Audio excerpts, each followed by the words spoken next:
폭염으로 많이 무더웠지요. 우리 잘 이겨냅시다. 이 또한 지나갈 것입니다.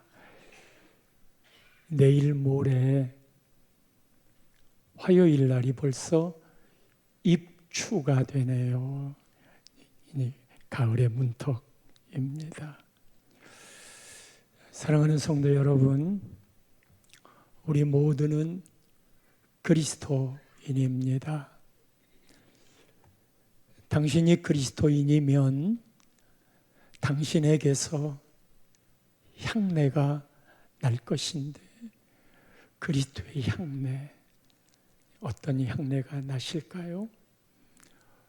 우리가 늘 사모하면서 드리는 이 주일 예배도 분명 향내가 되겠고, 한 번 기도 들어가면 뜨겁게 기도하는 그 모습도 향내일 거고, 그리고 열정적으로 복음을 전하는 전도의 모습도 분명 향기일 것입니다.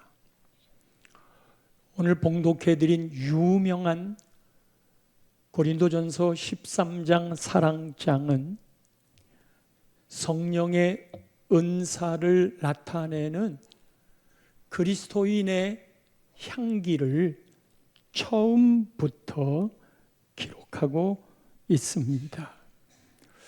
1절 말씀을 보면 사람의 방언 그리고 천사의 말, 이 두 가지를 이야기하네요.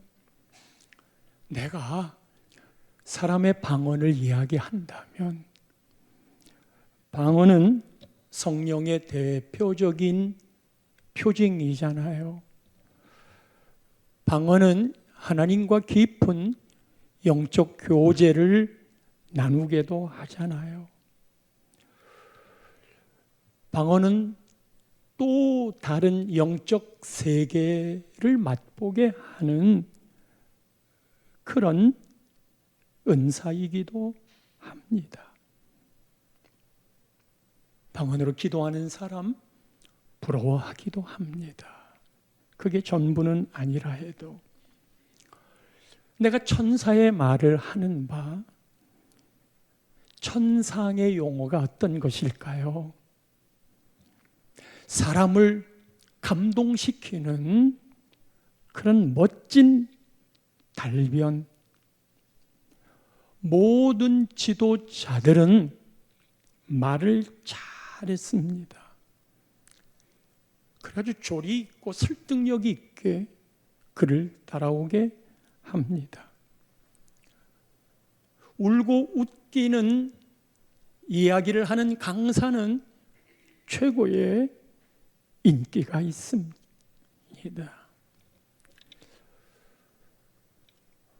2절에는 또 다른 은사가 소개되는데, 내가 예언하는 능력이 있다. 만약에 저에게 이 예언하는 능력이 있다고 한다면, 예언이란 하나님의 말씀을 전하는 능력이기도 하지만 그 말씀 속에 앞날을 말하는 것이 있어서, 제가 여러분들에게 영적으로 예언하는 능력을 이야기한다면 여러분들이 제 말 앞에 모두 그 권위를 인정하는 모습을 갖겠지요. 이 예언하는 능력은 모든 비밀과 모든 지식을 아는 겁니다.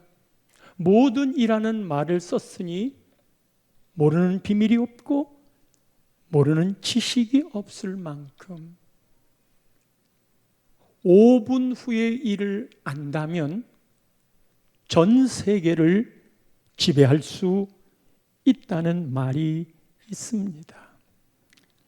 앞날을 안다면, 숨겨진 우주와 역사의 비밀을 안다면 수많은 추종자들이 생겨날 거고, 하나님의 뜻을 미리 아는 예언자라면 그가 바로 교주가 되고 말 것입니다.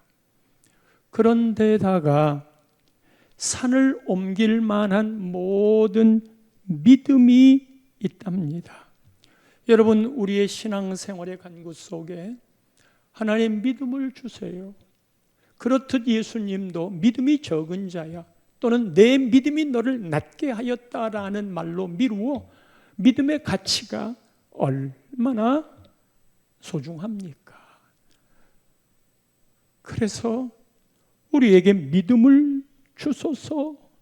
이 믿음은 하나님을 만나는 통로가 되기도 하고, 그리고 믿음에는 역사가 있어서 수많은 기적 같은 일들이 등장하는 바, 치유하는 성령의 역사도 역시 믿음의 역사로 나타납니다. 이 믿음에는 우리의 이성을 뛰어넘는 초월성들이 드러나는지라, 그래서 기독교는 이 믿음이 있어야 세상 사람들이 우리를 구별하게 됩니다.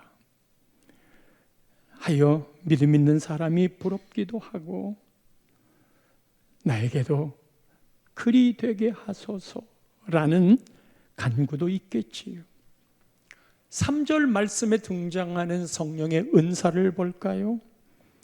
내가 내게 있는 모든 것으로 구제하고 또 내 몸을 불사르게 내줄지라도, 불사르게 내주는 건 순교 같은 거예요.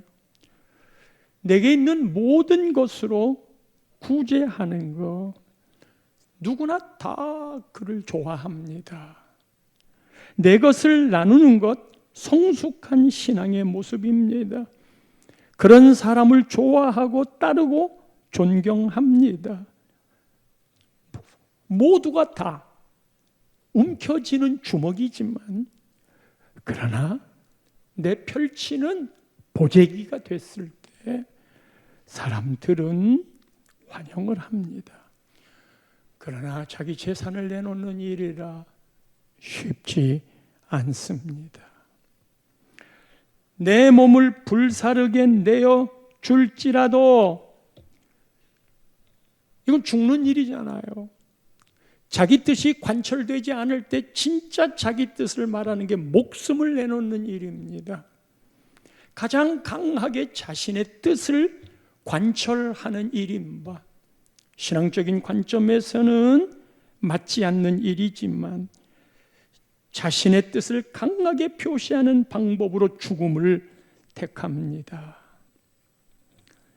그래서 분신 자살도 하고요. 그리고 그 자살을 많은 사람들에게 또 다른 영향력으로 끌어내기도 합니다. 하나님을 향하여는 순교라고도 하지요. 죽음으로 말하는 이것이 얼마나 가치 있는 일일까 하여 지금 소개했던 1절부터 3절까지의 이 성령의 역사를 바로 앞에 있는 12장에서는 따로 모아서 이 은사의 이야기를 하는 바, 8절 말씀, 고린도전서 12장 8절에 어떤 사람에게는 성령으로 말미암아, 이 은사는 모두 성령의 역사이죠. 지혜의 말씀을 어떤 사람에게는 같은 성령을 따라 지식의 말씀을, 9절에는 다른 사람에게는 같은 성령으로 믿음을, 믿음의 능력을 이야기했지요. 어떤 사람에게는 한 성령으로 병 고치는 은사를, 10절에 어떤 사람에게는 능력 행함을, 어떤 사람에게는 예언함을, 다른 사람 어떤 사람에게는 영들 분별함을, 다른 사람에게는 각종 방언 말함을, 그리고 어떤 사람들에게는 방언들 통역함을 주시나니, 이 모든 일은 11절에 같은 한 성령이 행하사 그의 뜻대로 각 사람에게 나누어 주시는 것이니라. 고린도전서 12장과 14장은 성령의 은사를 말했습니다.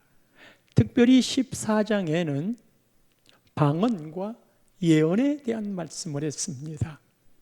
고린도 교회에는 사도 바울이 전도를 한 이후에 강한 영적 현상들이 일어났던 바, 그곳에는 성령의 은사들이 많이 나타났어요. 그런데 12장과 14장의 성령의 은사들이 분명 성령께서 행하신 귀하신, 그리고 세상이 구별될 수 있는 일이었지만 이 은사의 한계를 알았어요. 그래서 12장과 14장 그 가운데에 사랑장을 넣었어요. 이 사랑이 배경이 되고 근거가 되어야 12장과 14장의 은사가 의미가 있도다. 성도 여러분, 우리가 성령의 은사를 사모하는 게 좋아요. 은사를 안 준 사람 없거든요. 누구에게나 다 은사가 있어요. 그리고 이 은사는 공동체를 세우기 위함인데, 이 은사들이 다른 사람과 다른 은사를 갖고 있기 때문에 이것이 그에게는 특별한 의미를 부여하는 일이지만, 내 은사에 집중하다 보니 내 은사가 특별하고 더 큰 것으로 이해하기도 해서, 이상하게도 성령의 은사가 나타나는 곳에는 분쟁이 있어요. 하나가 안 돼요. 그래서 어떤 교회는 성령의 은사를 추구하는, 목회를 하는 교회, 그 일을 집중적으로 하는 교회가 있어요. 그게 나타나요. 병 고치는 은사, 그곳에 많은 사람이 올 수 있을 것 같잖아요. 기적 같은 일들이 그 교회에서 일어나면 그 은혜를 받은 사람들이 평생 교회를 봉사할 것 같잖아요. 그런데 그리 안 되는 거예요. 그래서 교회가 조금씩 부흥하다가 어느 날 한꺼번에 다 흩어져 버려요. 뭐 때문에 그럴까? 사도 바울은 잘 알아요. 거기에 사랑이 없기 때문에. 사랑이 없기 때문에. 그렇다면 그 없다는 그 사랑이 뭐냐? 오늘 본문 말씀에 이야기하고 있는 바 보십시오. 앞부분은 모두가 다 긍정적인 것으로 성령의 은사를 나도 받고 싶어 했지만, 그 절의 마지막에 나와 있는 건 모두 긍정으로 시작했다가 부정으로 마쳤어요. 성령으로 시작했다가 육신으로 다 마쳤어요. 1절에 보면 사람의 방언이나 천사들의 말이 뭘로 끝났냐 하면 소리나는 구리와 울리는 꽹과리가 된 거예요. 여러분, 소리나는 구리와 울리는 꽹과리가 얼마나 시끄러운 줄 아세요? 소음이에요. 듣기 싫은 말이에요. 그 사람의 방언을 이해하고 천사의 말을 하지만 그 말에 감동이 없네. 그 말에 짜증이 나네. 처음에는 그렇구나라고 생각을 했는데 뒷날 생각을 하니까 이거 사기친 거 아니야? 그런 생각이 들 수 있단 말이에요. 2절 말씀에도 보면 예언하는 능력이 얼마나 소중해요. 산을 옮길 만한 믿음이 얼마나 귀해요. 그런데 내가 아무것도 아닌 것으로 끝났어. I am nothing. 아무것도 아니야. 여러분, 숫자상 만에다가 만을 곱하기 하면 1억이 돼요. 1억에다가 3을 곱하면 3억, 2를 곱하면 2억이 되고 2를 곱하면 1억이 되잖아요.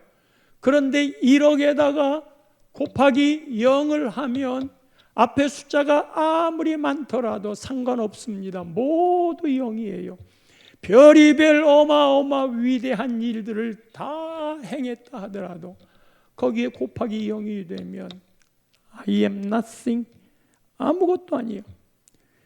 예언의 능력이 아무것도 아니라는 게 아니고 산을 옮길 만한 믿음이 아무것도 아니라는 게 아니라 그것을 행하는 내가, 나라는 사람이 아무것도 아니요.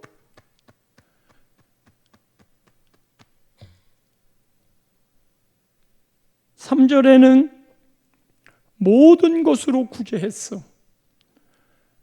내 몸을 불사르게 내주었어.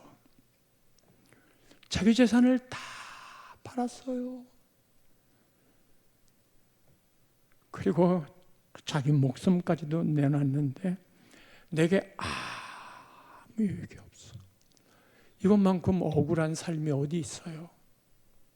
이거는 실제 상황입니다.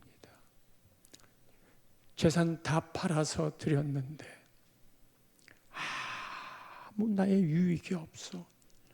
죽었는데 그냥 그 목숨 끝난 것으로 끝났어. 아무 유익이 없어. 여러분 신앙생활 하는데 여러분들 딴에는 열심히 뭔가를 했지만 나중에 하나님 나라에 남는 게 없으면 이것만큼 억울한 게 어디 있으며 이것만큼 잘못된 신앙을 한 게 어디 있겠어요?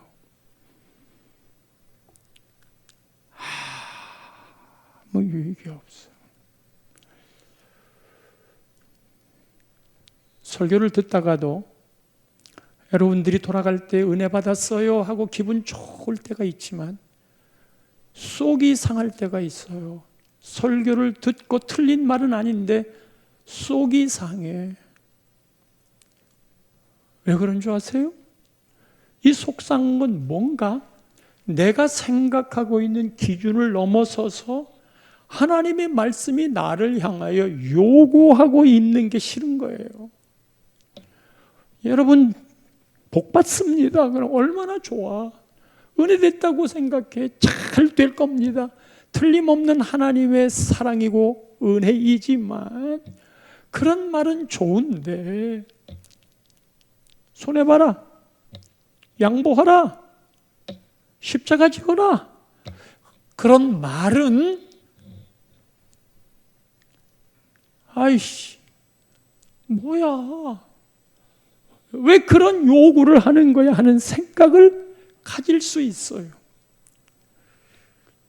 처음에 멋지게 띄워놓은 긍정적인 이 은사가 왜 모두 그 마지막에 부정적인 것으로 끝났냔 말이에요.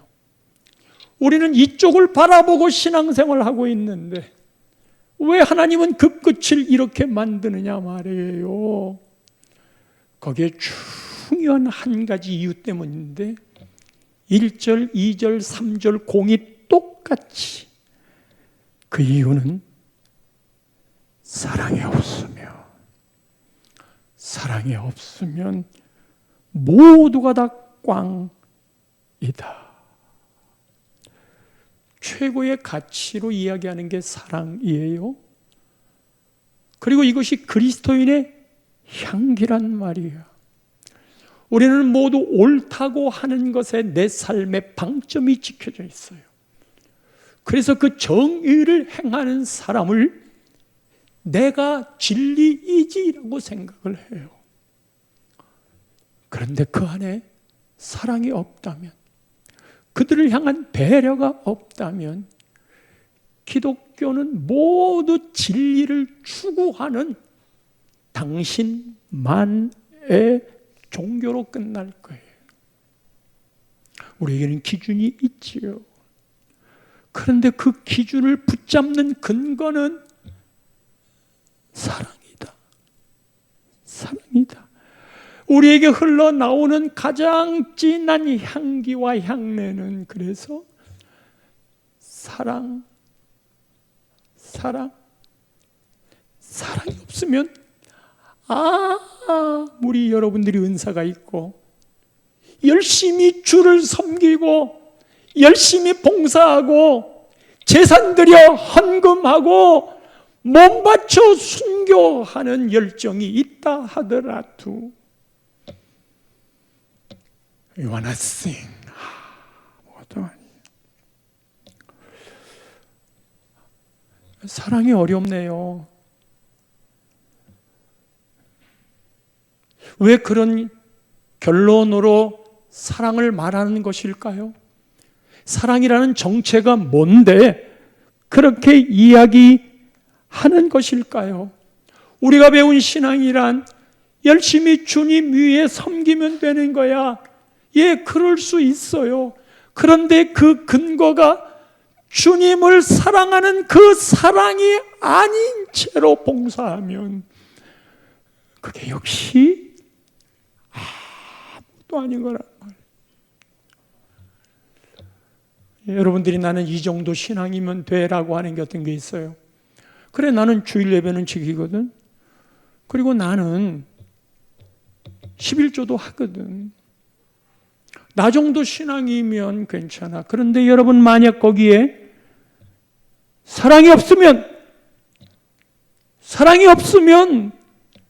아무 유익이 없고 아무것도 아니라면 어떻게 하시겠어요? 우리는 사랑한 단어이지만 헬라어에는 이 사랑이 네 가지로 나뉘는 거 알잖아요. 첫 번째, 남녀 간의 사랑을 에로스라 합니다. 우리의 탄생은 엄마 아빠의 에로스에서 출생을 했고, 그리고 부모님의 사랑과 보살핌 안에 자라게 되는 거지요. 이 사랑을 스톨게의 사랑이라 하니 이건 혈육의 사랑입니다. 부모의 사랑이 아가페 성격을 띠기도 하지만, 그러나 스톨게 혈육적인 사랑이 에로스의 사랑에서 탄생을 하고, 스톨게의 혈육적인 사랑의 양육을 받고, 그리고 자라면서 세 번째 필레스 또는 그 사랑으로 우정을 만들어 나의 존재 의미를 생각하게 하고, 그리고 마지막으로는 하나님의 사랑 아가페를 만나는 것이 결국인즉, 여기서 말하는 사랑이란 아가페적인 사랑이라, 하나님은 당신을 가리켜 나는 사랑이라 이렇게 말한 바, 요한 1서 4장 7절 8절 말씀에는 사랑하는 자들아 우리가 서로 사랑하자. 사랑은 하나님께 속한 것이니 당연한 거다. 사랑하는 자마다 하나님으로부터 태어났고 그리고 하나님을 알고, 8절에 사랑하지 아니하는 자는 하나님을 알지 못하나니, 왜 그러냐 하면 이는 하나님은 사랑이심이라. 하나님은 사랑 그 자체이기 때문에 사랑의 가치가 고귀하다고 하는 이유도 하나님 그 자체를 말하는 것이기 때문에, 따라서 첫째로 나에게 사랑이 없다는 건 사랑이 되시는 근본된 하나님이 없다는 것인지라, 하나님이 없는 삶이 되니까 여러분들이 행했던 모든 아름다운 그 일이 하나님이 없으면 아무것도 아니다, 이 뜻을 이해하겠어요? 근데 이 하나님의 모든 하나님 뜻의 중심에는 예수 그리스도가 있으니, 온 우주의 중심에 예수 그리스도니, 이 예수 그리스도, 그분이 곧 하나님이셔서 나를 본 자는 하나님을 보았다 하고, 하나님의 뜻을 독생자 예수 그리스도를 통해 이루게 하셨으니, 이 하나님이 곧 예수님이신지라. 그래서 사랑이 없다는 이 말을 예수님으로 대치하면 더 뜻이 정확해져요. 1절 다시 보세요. 내가 사람의 방언과 천사의 말을 할지라도 예수님이 없으면 소리나는 구리와 울리는 꽹과리가 되고, 내가 예언하는 능력이 있어 2절이에요. 예언하는 능력이 있어 모든 비밀과 모든 지식을 알고 또 산을 옮길 만한 모든 믿음이 있을지라도 예수님이 없으면 내가 아무것도 아니요. 3절, 내가 내게 있는 모든 것으로 구제하고 또 내 몸을 불사르게 내줄지라도 예수님이 없으면 내게 아무 유익이 없느니라. 더 크게 한번 아멘 해봅시다. 아무 유익이 없느니라.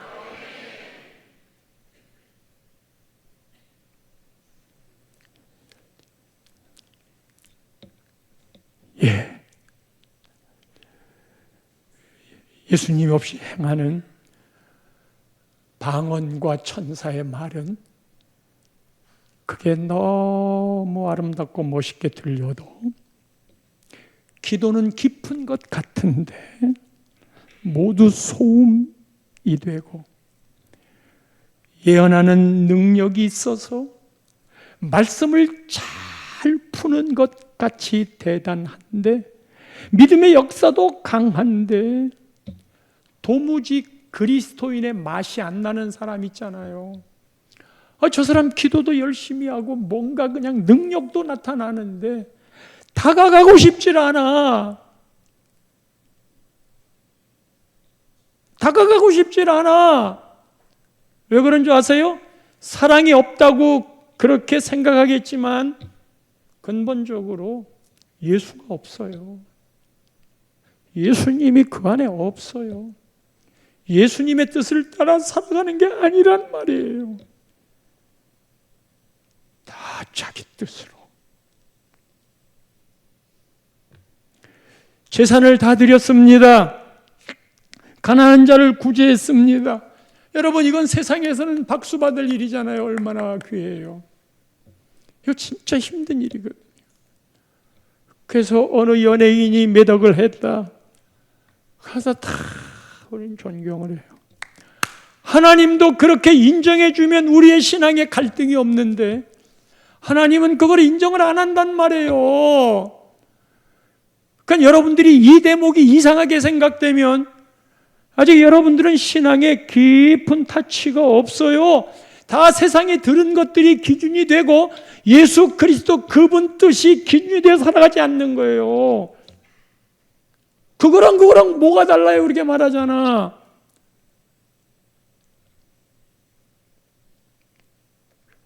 재산까지 팔아 자기는 굉장한데 주님이 아무것도 아니래. 아무 유익이 없대. 목숨 걸고 일했는데 하나님이 알아주질 않는 거예요. 이게 신앙에 너무 중요한 원리고, 이런 말을 하면 짜증이 나요. 예를 들어서 말해요. 바리새인들이 열심히 나는 기도하는 것을 삶으로 살고 있다. 그래서 동네 사람 많이 다니고 있는 시장 어귀에 서서 주여, 나는 다른 사람들과 같지 않습니다. 저 세리와 같지 않습니다. 주여 하고 기도해요. 왜 골방에서 안 하고 사람들 많은 데서 할까? 나는 기도하는 사람이라는 걸 보여주고 싶어서. 그때 하나님이 하시는 말씀이 너는 받을 상을 이미 받았다. 나하고 전혀 상관이 없다. 왜? 기도라는 툴, 기도라고 하는 도구를 가지고 사람들 앞에 기도 많이 하는 사람인 것을 인정받고 싶어 했으니까 많은 사람들 앞에서 기도함으로 저 사람 기도하네 하는 걸로 받을 상을 다 받았어요. 금식, 굶는 힘든 일이잖아요. 그래서 금식했다고 표를 내는 거예요. 그러니까 금식할 때는 표내지 말라고 그랬어요. 그래서 금식을 했더니 와, 저 사람 우리 감히 흉내못 내는 금식을 하네. 그러니까 공동체 안에서 금식하네 하고 존중을 해주는 거예요. 그 사람의 금식은 하나님하고 아무 상관이 없어. 기도가 그러하였듯. 그래서 사람들이 알아주면 그걸로 다 된 거예요. 구제? 예수님이 이 세 가지를 말했는데 내 걸 다 팔아서 나눠줬어. 근데 사람들이 저 사람 구제하는 사람이네. 와, 자기 재산까지 다 팔았어. 그래서 사람들이 막 박수를 쳐줘. 가면 그냥 사진을 막 찍어서 광고를 하고 신문에 내. 그러니까 네가 집 팔아서 구제한 거는 이미 그렇게 해서 목적을 다 이루었기 때문에 네가 받을 상을 다 받았고 하나님 나한테는 남긴 게 아무것도 없어. 뜻이에요. 찬양대 1년 동안 열심히 봉사하는 게 쉬운 일이 아니잖아요. 예배 전에 와서 찬양하고 끝나고 난 다음에 이 무더운 때에 또 남아서 아이스크림도 안 사주는데 연습하잖아요. 그리고 이제 1년 다 지났는데 1년 다 끝날 때쯤 해서 아이씨 밥 한 번 사주고 끝나는 거야? 그래, 그러면 모두 금반지 한 돈씩 해줄게. 그래서 다 금반지 한 돈씩을 해줬다 합시다. 그때 하는 말이 그렇지, 그동안 수고했던 모든 것들 다 금반지 하나로 끝났어. 너희 상급을 다 받았어. 근데 우리가 섬기는 모든 섬김의 그 마지막은 하늘나라의 사모함이잖아요. 이렇게 말하면서 해줘야 될 것들을 딱 입 닫겠다는 의도가 아니고, 그래서요, 죄송하지만 그래도 저는 작은 개척교회, 농어촌교회 그런 목사님들보다 대접을 받고 살아요. 대우를 받고 살아요. 그럴 때마다 너는 받을 상을 다 받았어. 그래서 대우받는 게 감사하지만 그러나 대우 안 받는 것도 더 감사할 수 있어. 또 이렇게 말했더니 성도들이 은혜 받고 대우 안 해야 되는 거구나. 또 그러지 마셔.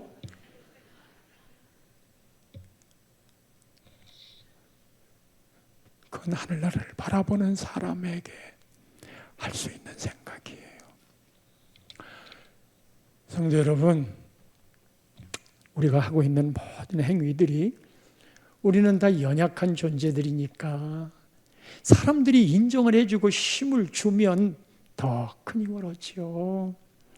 그래서 인정해주고 칭찬해주고 자꾸 그리 하는 건 다른 사람이 나한테 해줄 일이고 나는 그렇게 대접 못 받았다고 서운해하지 마. 그게 덜 받았을수록 하늘의 상급이 더 큰 거예요. 이런 마음을 갖고 있는 사람은 이 땅에서도 대접을 받고 하나님도 대접을 해. 대접을 하는데 그 윤리적인 논리에 막혀가지고 누군가 대접을 하는데 그 대접도 받을 줄 알아야 되거든요. 고맙습니다 할 줄 알아야 되는데 아이고 나 이거 받으면 하늘나라 상급이 없어 그러니까 집어넣어줘. 그게 뇌물이 아닌 한에는 선물일 때는요. 그런 것들을 받을 줄도 알아야 그 사람도 섬김의 상이 그에게 가는 거지. 아멘이세요? 그렇다면 이 사랑이 없다는 그 사랑의 정의가 뭐기 때문에 그런 건가? 이거를 말하겠어요. 아까 첫째가 그분이 사랑이기 때문에 내 안에 예수님이 없으면이에요. 그 다음에 두 번째 이 사랑의 의미는요, 몇 갈래가 있는데 우선 제가 고등학교 때에 그때 학생 잡지가 많이 있었어요. 이렇게 꽤 두꺼웠어요. 이 학생 잡지 중에 여학생 잡지가 많았거든요. 그 생각이 나세요? 예. 이 여학생 잡지에 러브 공식이라고 쓴 게 딱 눈에 들어와서 그거를 메모해 두었었어요. 영어 단어 하나를 바꾸어 사랑의 공식을 만들었는데 맨 처음에 사랑의 시작은 만나는 거잖아요. I meet you. 만났더니 생각나나 봐요. I think you. 생각나니까 좋아했나 봐요. I like you. 좋아했는데 그 다음이 사랑이래요. I love you. 그러니까 like 다음에 love로 넘어갔어. 그걸로 끝난 줄 알았더니 그 다음에 사랑했더니 I want you. 너를 원한대요. 그걸로 끝날 줄 알았는데 맨 마지막에 I need you. 그건 meet, 그 다음에 think, 그 다음에 like, 그 다음에 love, 그 다음에 want, 그 다음에 need. 아하, like 다음에 love이고 love가 되면 내가 너를 원해. 그리고 마지막에는 need you. 나는 너를 꼭 필요해. 이게 사랑이라는 거예요. 나를 중심으로 했을 때 내가 너를 정말 원해. 자, 이 대목에서 like와 love의 차이가 뭔가 봅시다. 좋아하는 것과 사랑하는 것의 차이가 뭔지 살펴보자고요.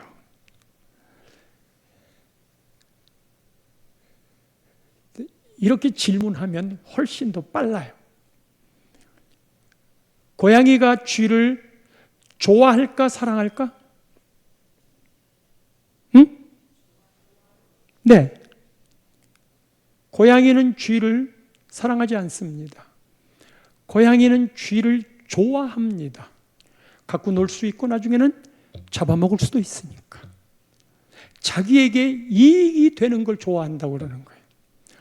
나는 너를 좋아해. 그럴 때 너로 인하여 내가 친구 삼으면 내 레벨이 올라가. 공부 잘하는 아이와 사귀면 내가 좋아. 너 인기 많잖아. 내가 좋아. 너 용돈도 많더라. 너하고 사귀면 좋은 데도 데려가 주더라. 그 내가 좋아한다는 건 나한테 이익이 될 때, 도움이 될 때 좋아하는 거예요. 근데 사랑한다는 거는 나한테 도움이 안 돼요. 사랑한다는 건 반드시 사랑의 수고라는 말처럼 수고로움이 있어요. 이건 희생이에요. 사랑은 나를 중심하지 않고 너를 중심으로 해요. 좋아하는 건 너를 중심하지 않고 나를 중심으로 하는 거예요. 그래서 저는요, 예수님이 원수를 사랑하라고 그랬잖아요. 원수를 좋아하라고 했으면 못 견뎠을 거예요. 저한테도 싫은 사람이 있어요. 그 사람을 좋아하라고 그러면 난 못해요. 그건 감정이니까. 감정은 나를 속일 수 없어요. 하나님이 주신 거예요. 그런데 내 감정이 안 좋아한다고 사랑하지 않을 수 있는가? 사랑하라고 그랬잖아요. 그러니까 좋아하는 것보다 더 뛰어난 게 사랑의 개념이 아니고 좋아하는 것과 사랑하는 것이 하나님과 연결시켜 생각해 보면 나는 감정적으로 그 사람을 좋아할 수 없어. 그러나 하나님이 이 왼수를 사랑하라고 그러면 그거를 사랑을 해야 돼. 그러면 그때 사랑한다는 그게 뭐냐? 이게 더 힘든 거 아니냐? 사랑한다는 건 그 사랑이 하나님께로부터 나온 것이니까 내 감정을 그분에게 올려드리는 거예요. 이 말이 어려우신가요? 내가 지금 원수를 사랑하라 그랬을 때 하나님이 나를 보고 원수를 사랑하는 것이 어떤 것일까를 생각해 본다면 내가 하나님을 기억하고 하나님이 기뻐하는 일을 할게요. 그럼 그게 원수를 사랑하는 건데 나 이 원수 앞에서 얼굴 보는 것도 싫어요. 엘리베이터에서 만나면 도망가고 싶어요. 근데 하나님 이 원수를 어떻게 사랑해요? 그래, 그 사람을 보면 사랑할 수 없지만 하나님 내가 기뻐하는 일을 네가 하면 되지 않겠니? 예, 이 사람을 좋게 하거나 기뻐하게 할 수 없어도 하나님을 기쁘게 하면 제가 그거 할게요. 그래, 그럼 내가 하나님이 기뻐하는 걸 얘기할게. 너 그 왼수를 딱 만났잖아. 도망가고 싶잖아. 그 왼수를 기쁘게 하지 말고 하나님 나를 기쁘게 하기 위해서 그 하나님을 기쁘게 하는 게 뭔데요? 왼수를 만나면 안녕하셨어요 하고 인사해. 안녕하셨어요 하고 인사해. 시어머니하고 며느리하고 새벽기도 와가지고 둘이 집사 며느리와 시어머니 권사가 하나님 며느리 고분고분하게 해주세요. 며느리는 시어머니 잔소리 좀 안 하게 해주세요. 아이고 하나님 어느 기도를 들어줘야 될까. 그래서 권사 시어머니한테 네가 나이살이나 많으니까 내일 아침 일어나서 며느리한테 아가야 잘 잤니 인사해라. 이뻐야 인사하지요. 아니 이뻐서 하지 말고 하나님 나 기뻐하는 일을 해주란 말이야. 권사니까 그럼 하나님 기쁜 일을 할게요. 하나님 어떻게 해야 돼요? 아니 내일 아침에 아가야 잘 잤냐 그러라니까. 아니 걔가 싫은데요. 걔 보지 말고 하나님 나보고 하나님 기뻐하는 일 하란 말이야. 이거사 권사가 돼가지고는 하나님 기쁘게 하라는데 하나님 기뻐하는 게 뭔데요? 말했잖아. 아가야 잘 잤냐? 며느리한테도 이야기해. 시어머니 네 어른이다. 그 인사해. 아침에 어머니 안녕히 주무셨어요. 아이고 마귀 할멈처럼 보이는데 어떻게 인사해요? 하란 말이야. 시어머니 하지 말고 너 집사잖아. 하나님 내가 기뻐하는 일을 하라니까. 아이 알았어요. 나이살 많은 네 권사가 먼저 가서 인사하래잖아. 싫은데 그래도 하나님 믿는 권사니까 일어나서 아가야 잘 잤니? 그때 성령이 역사하는 거예요. 내가 시어머니를 잘못 봤어. 한 번에 안 돌아오면 두 번 그 다음날 또 해. 그 다음날 또 해. 이게 원수를 사랑하는 거예요. 아내가 남편 보고 왼수라고 그러잖아요. 이 왼수를 사랑하는 방법은 아내의 자리를 지키라니까. 아내의 자리를 지켜. 아내는 남편을 존중하는 일이야. 남편이 나를 사랑해야 존중해 주든지 말든지. 그리고 서로 네가 먼저 사랑해봐. 네가 먼저 존중해봐. 아는 게 병이야. 말씀은 내가 적용하는 거예요. 또 하나는요. 지금 좋아하는 것과 사랑하는 것 차이를 얘기했어. 가치 추구와 가치 부여예요. 여러분 젊은이들이 요즘 결혼을 잘 안 하잖아요. 왜 그러냐면 가치 추구 때문에. 가치 추구라고 하는 거는 이 상대가 가치가 있는 사람이야. 저 남자친구가 꽤나 괜찮아. 학교도 외모도 그 집안의 부모도 금수저고 실력도 있고 멋들어져. 게다가 금상첨화 믿음까지 있네. 그게 가치 추구예요. 의미 있는 것을 내가 좋아하여 꽉 붙잡는 거예요. 그러나 사랑이란 가치 부여하는 거예요. 우리 엄마가 나를 보고 이 자식 말 되게 안 들어 처먹네 하는 게 왜 없겠어요? 그러나 아들이기 때문에 가치를 부여한 거예요.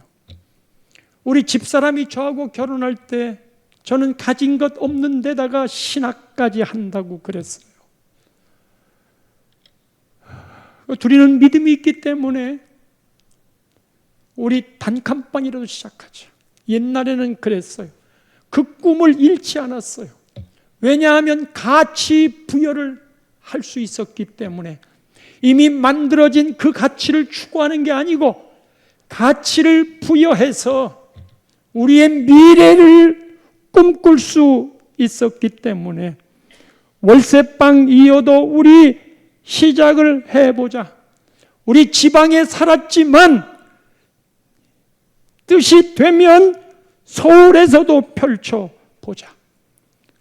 우리는 가진 게 없어도 어떻게 하든지 학위를 받으면 헤쳐나갈 길도 있다. 내가 열심히 부지런히 살면 회사에서 나를 찾는다. 그 생각 말이에요. 스승이 학생을 볼 때는 공부 잘하는 아이는 가치가 이미 섰지만 너를 진짜 실력 있는 학교와 선생은 실력 없는 학생을 졸업할 때 실력 있게 만드는 거지. 교회란 믿음 없는 사람들이 함께 모여 다 같은 죄인들이 그래도 이만한 믿음을 가졌어 하는 걸로 살아가게 하는 거지요.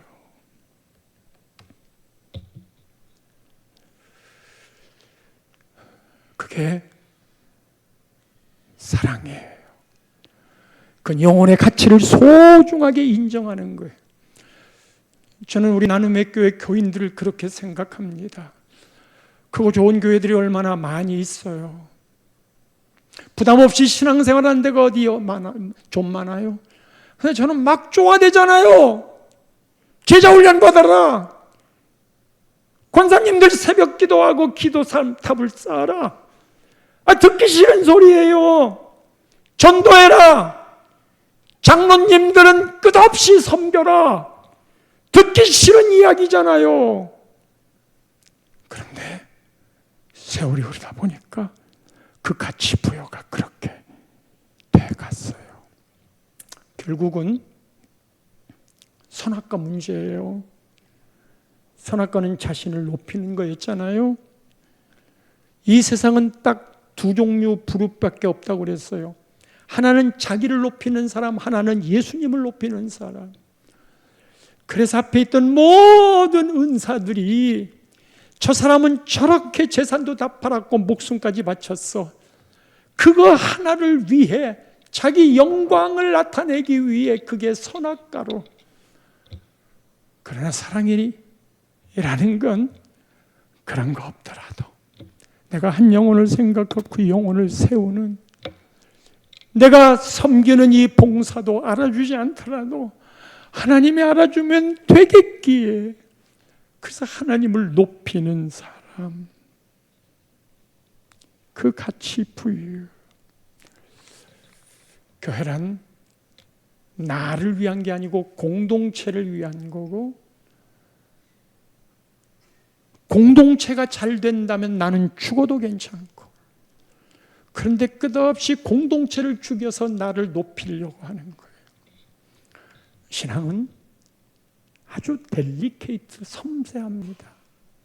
믿음의 단계란 더 깊이 있게 주님을 닮아가는 그 모습으로 서야 장성한 분량에 이르렀다 말하는 것인즉, 이 무더운 여름에 어떤 일이 있어도 짜증내지 마세요. 큰 소리 내지 마세요. 온유와 겸손의 마음이 쉼을 주는 것이듯, 그렇게 우리 인생 먼 장정의 길들을 신앙의 방법으로, 사랑의 방법으로, 예수님의 심정으로 달려갈 수 있기를 축원합니다.